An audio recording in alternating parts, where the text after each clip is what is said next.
నాయకత్వం కొమ్మూరు ప్రతాప్ రెడ్డి గారి నాయకత్వం కొమ్మూరు ప్రతాప్ రెడ్డి గారి నాయకత్వం రేవంత్ రెడ్డి గారి నాయకత్వం రేవంత్ రెడ్డి గారి జై కాంగ్రెస్ జై కాంగ్రెస్. కాంగ్రెస్ అధ్యక్షులు సుంకేటి అన్వేష్ రెడ్డి గారు మరియు కిసాన్ కాంగ్రెస్ పిలుపు మేరకు రాష్ట్రంలో కృష్ణా జలాలను ఆంధ్రాకు తరలింపులో ప్రధాన పాత్ర పోషించిన కేసీఆర్ దిష్టి బొమ్మ దగ్నం కార్యక్రమంలో మేము బండనాగార గ్రామ ప్రజలు నూతన కమిటీ అందరు కార్యకర్తలు కలిసి ఈరోజు కేసీఆర్ దిష్టి బొమ్మ దహన కార్యక్రమం చేయడం జరిగింది. దీనికి బీఆర్ఎస్ ప్రభుత్వం ఇంకనన్నా బుద్ధి తెచ్చుకొని ప్రజా సంక్షేమ పాలనలో ప్రజాపాలనలో సమాన పాత్ర పోషిస్తూ ప్రతిపక్ష పాత్ర పోషిస్తూ ప్రజలకు అందుబాటులో ఉండాల్సిన వ్యక్తి ప్రజా వ్యతిరేక విధానాలకు నాంది పలుకుతుందనే విషయాన్ని మరొకసారి తెలియజేస్తున్నాం. అంతేకాకుండా మేము 6 గ్యారంటీలు ఇచ్చి ప్రజలలో పోయి 4 గ్యారంటీలు 2 నెలలు కాకముందే అమలు చేయడం జరిగింది. ఇందాక మిత్రులు అన్నట్టు రైతు భరోసా పథకం తప్పకుండా కొనసాగిస్తాం. రైతు రుణమాఫీ కూడా ప్రభుత్వం పరిశీలనలో ఉన్నది, కేబినెట్ నిర్ణయించిండు. బడ్జెట్లో కూడా మా ఉప ముఖ్యమంత్రి మల్లి భట్టి విక్రమార్క గారు క్లియర్గా చెప్పడం జరిగింది. ప్రజా సంక్షేమ పాలన కాంగ్రెస్ పాలన తెలంగాణలో ఉంటుందనే విషయాన్ని మరొకసారి రుజువు చేసిండ్రు. ఇందిరమ్మ ఇండ్ల కోసం కూడా నియోజకవర్గానికి 3,500 ఇండ్లు కేటాయించడం బడ్జెట్లో కీలక పాత్ర పోషించడం విషయాన్ని అవగతం అవుతున్నది. జై కాంగ్రెస్ జై జై. ఇక్కడ కేసీఆర్ గారి బొమ్మ దహనం చేయడం జరిగింది. ఎందుకు అంటే 10 సంవత్సరాలు అధికారం ఇస్తే 10 సంవత్సరాల అధికారాన్ని అహంకార దుర్వినియోగంగా మార్చుకొని మొత్తం ఒక కుటుంబాన్ని ఒక వ్యవస్థగా ఏర్పరచుకొని పక్క రాష్ట్ర ముఖ్యమంత్రితోటి కుమ్మక్కయ్యి కృష్ణా జలాలను తరలించకపోవడానికి ఆ రోజే ఒక జీవో తీయడం జరిగింది. పోయిన అసెంబ్లీ లోపల అసెంబ్లీ సాక్షిగా ఒక జీవో తీశారు. జగన్మోహన్ రెడ్డి గారు ఎన్ని నీళ్ళైనా తీసుకపోవచ్చు అనేటువంటిది, కృష్ణా జలాల నుంచి నీళ్లు తీసుకపోవచ్చు అనేటువంటిది ఒక జీవో తీసుకొచ్చి ఈరోజు తెలంగాణ ప్రజలు నాయన నీ పాలన మాకు పనికిరాదు, నీ 10 ఏళ్ల పరిపాలన మొత్తం దోపిడీమయమైంది, ఇక చాలు అనే విధంగా తీర్పునిచ్చి ఆయనను గద్దెదించడం జరిగింది. ప్రజా తీర్పును గౌరవిస్తూ దిగిపోయిన ముఖ్యమంత్రి గారు ప్రజా సమస్యల మీద లేదా ప్రజలకు జరగాల్సిన మంచి చెడుల మీద ఏర్పడ్డ ప్రభుత్వంతో కలిసి మంచిగా పనిచేసి సూచనలు చేస్తే బాగుంటుంది. కానీ దాది కాకుండా మళ్ళీ పార్లమెంట్ ఎలక్షన్స్ వచ్చినాయి, జిమ్మిక్కులు ప్రదర్శించడానికి కృష్ణా జలాల దోపిడీ పేరిట ఆయన ఏదో మంచి చేసిపోతే వచ్చిన 2 నెలల్లో కాంగ్రెస్ ప్రభుత్వంకి మంచి పేరు ఏడ వస్తుందో సంక్షేమ పథకాలు అమల్లో ముందుకు పోతున్నారు.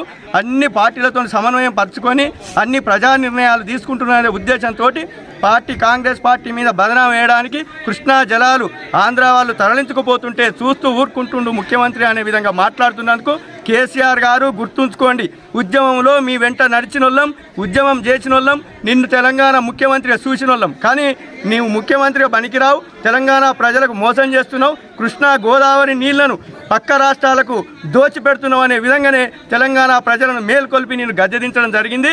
ఇప్పటికైనా అది గ్రహించి నువ్వు ప్రజా తీర్పును శిరసా వహించి తెలంగాణ ప్రజల మేలు కోరుకో తప్పితే ఇలాంటి మౌన దీక్షలో దొంగ దీక్షలో చేస్తే బిడ్డ నువ్వు ఎక్కడ ఉన్నా తీసుకొచ్చి బట్టలు ఇడిపించి మీ కుటుంబాన్ని మొత్తం నడి రోడ్డు పైన కూర్చోబెడతామని చెప్పి హెచ్చరిస్తున్నాం.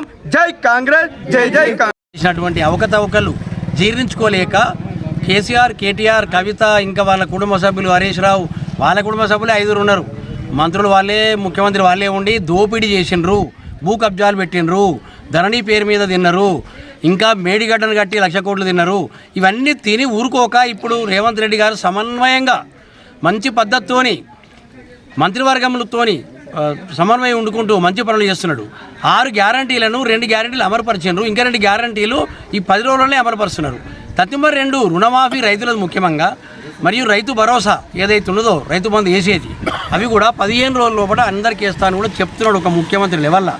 అయినా కూడా మీరు ఎప్పుడేస్తారు, వేయరు, ఫెయిల్ అయింది ప్రభుత్వం అని కేటీఆర్ వీళ్ళంతా వాటి నోటి దురుసు మాటలు మాట్లాడుతున్నారు. వాళ్ళు 10 ఏళ్ళు చేసినటువంటి పరిపాలన ఏంటంటే 7 లక్షల కోట్ల అప్పు చేసినారు. సిగ్గు లేకుండా ఇంకా ఇప్పుడు వీళ్ళు అప్పు చేసినటువంటి దాన్ని ఒప్పుకున్నారు అసెంబ్లీలో.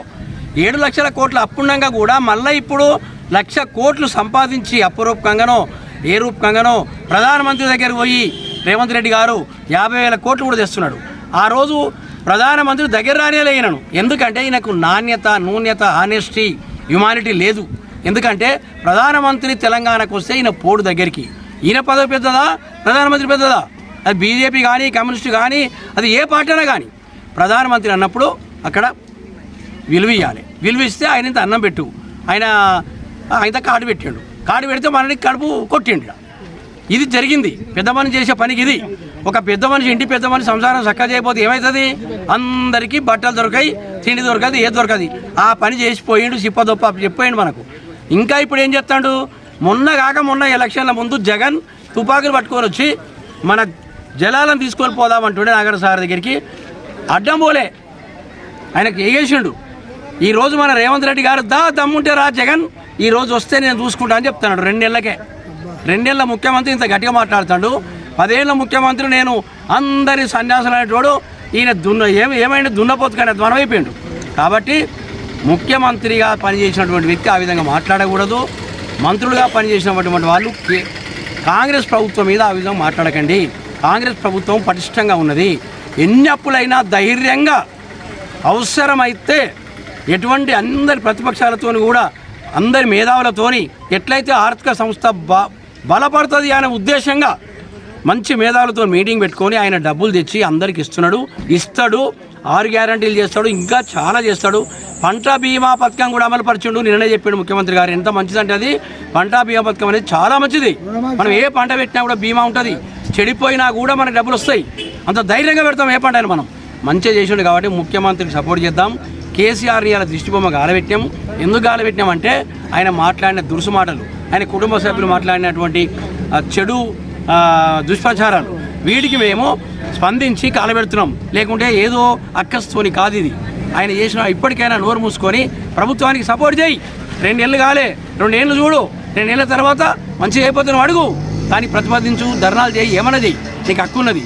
కానీ ఈ విధంగా అబద్ధ ప్రచారాలు చేయకొద్దని టీఆర్ఎస్లకు విజ్ఞప్తి చేస్తూ, మరియు మా కాంగ్రెస్ ప్రభుత్వము, రేవంత్ రెడ్డి ప్రభుత్వము పటిష్టంగా 150% అన్ని అమలుపరిచి ప్రజలను కాపాడి అన్ని పార్టీల వాళ్ళని సమన్వయపరచుకొని పోయేటువంటి క్యాబినెట్ కూడా మా దగ్గర ఉన్నది. మేము గట్టిగా చెప్తున్నాము, జై కాంగ్రెస్.